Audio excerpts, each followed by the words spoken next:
हमारे मन में हमेशा यह सवाल रहता है कि हमेशा मुस्कुराने वाले कान्हा कभी उदास भी होते होंगे। तो इसका उत्तर है हाँ, जरूर होते होंगे। नमस्कार, कृष्ण जन्माष्टमी की ढेरों शुभकामनाएं। आज मैं आप लोगों को बताऊंगी कि कान्हा कब कब उदास होते हैं। पहला, माता यशोदा के भय के कारण, और दूसरा माखन न मिलने के कारण। हो सकता है कि कान्हा के उदास होने के और भी कई कारण हों, लेकिन मेरी संज्ञान में यही दो प्रमुख कारण जान पड़ते हैं। तो आइए माता यशोदा के भय के कारण कान्हा की क्या गति होती है, क्या देखते हैं। कवि बिंदु जी के अनुसार, जिसकी केवल भ्रिकुटी भृंग से सागर सप्त उबलते देखा, उसको माँ यशोदा के भय से, उसको माँ यशोदा के भय से अश्रु बिंदु दृग ढलते देखा।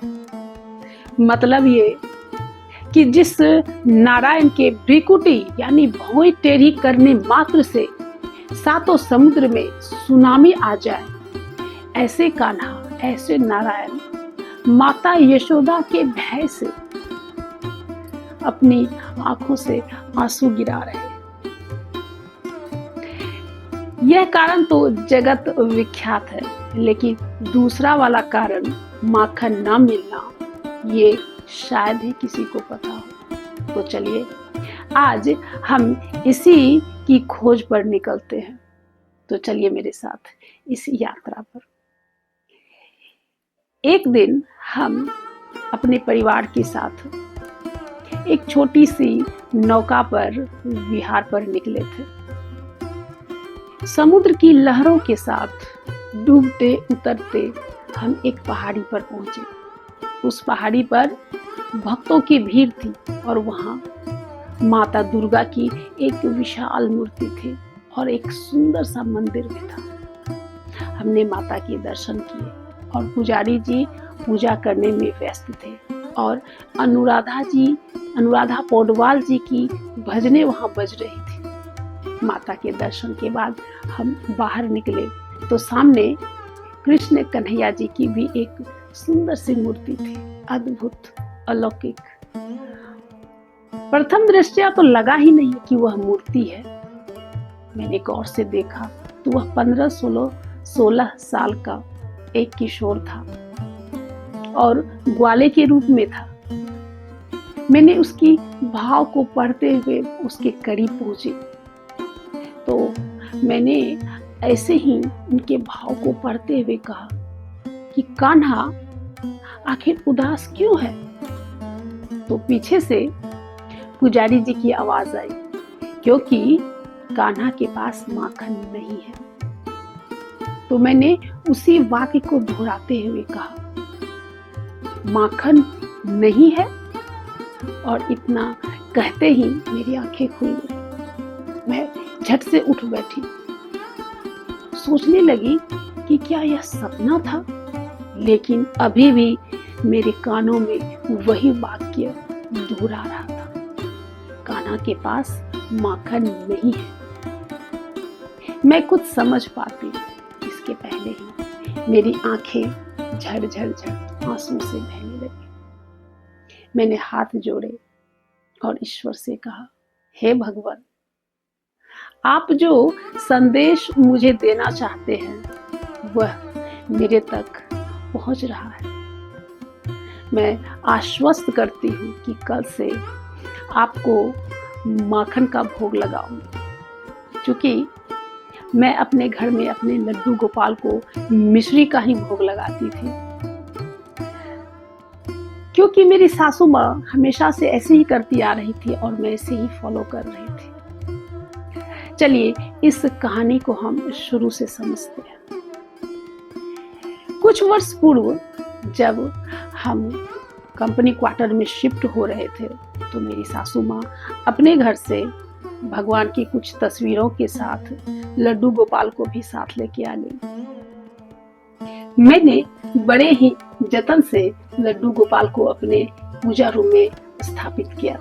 सासू माँ हमेशा की तरह उसकी नित्य पूजा करती और मिश्री का भोग लगाती और कृष्ण जन्माष्टमी में या विभिन्न ओकेजन्स पर, पर्व त्योहार पर ही विशेष भोग के साथ माखन का भी भोग लगाती। मैंने वही देखा था, लेकिन कहते हैं ना, समय कहाँ एक समान हमेशा रहता है।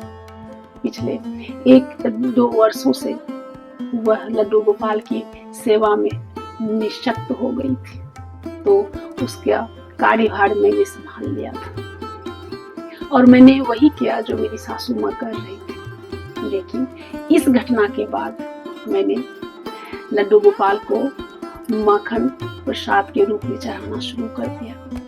लेकिन उस दिन प्रसाद के रूप में जब मैंने उस माखन को ग्रहण किया तो उसमें बासीपन की बू आ रही थी। मैं अंदर से तड़प उठी, फिर हाथ जोड़कर कहा, प्रभु आज से मैं आपको ताजे मलाई ही चढ़ाऊंगी। और मैंने ऐसा शुरू भी कर दिया। 4 दिन ही बीते होंगे, 5वें दिन वह घटना घटी जिसे सोचकर भी मेरे रोंगटे खड़े हो जाते हैं।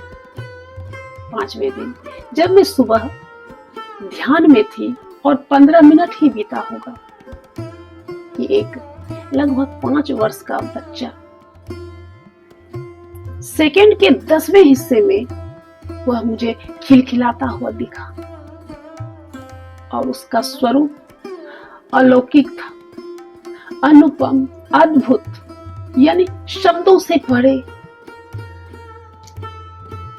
मैं उसे लफ्जों में व्यक्त नहीं कर सकती। मैं इतना ही कहूंगी कि काश उस समय मेरी आंखें ना खुली होती। ऐसा अलौकिक स्वरूप ना कभी टीवी पर, ना कभी मोबाइल में, ना एआई द्वारा निर्मित किसी मैगजीन कवर पर मैंने देखा था। और सिर्फ मैं ही नहीं, संसार का कोई भी मनुष्य अगर उस स्वरूप को देख लेता तो शायद वह भी आंखें खोलने की चाहत नहीं रखता। बस इतना ही कहना था। हरि अनंत, हरि कथा अनंत। राधे राधे। धन्यवाद, नमस्कार।